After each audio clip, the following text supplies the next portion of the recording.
હાલો guys આપણે બોલ્ડિંગમાં મોટી જબરી બાટાકૂટ થઈ ગઈ તમે જોઈ શકો છો. આજુ આ કર્યા આને નહીં ઓપરેટર આયે લઈ જાય.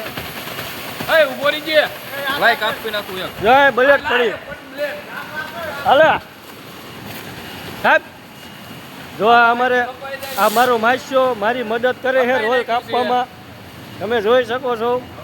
આ અમારે રમેશભાઈનો છોકરો છે અને આ અમારા વાઇન્ડરવાળા ભાઈ અને ઓલો જો આમ કંઈક કરે છે. આ અમારે રાહુલભાઈ છે. ફોર્મ નો તોડો કકાવ એકવાર રિસાયકલ બંધ અને તમે આ બગાડો માલ તમને શરમ થવી જોઈએ કાંઈક. આ કોઈને કાંઈ શરમ જ નથી. અત્યારે હું પાછું આપી દઉં છું અને આ મારો માસ્યો આની યારે લપ થઈ ગઈ છે. જો આ કોકને ફોન કરે છે અહીંયા તમે ગાયો કા આવી જજો મેટર જબરો થઈ ગયો છે. માસ્યા જરૂર હોય તો કીધે એક બે ધોકા લેતો હું. જો ફોન કર્યો આ મનસુખભાઈએ કોકને જો ફોન લગાવે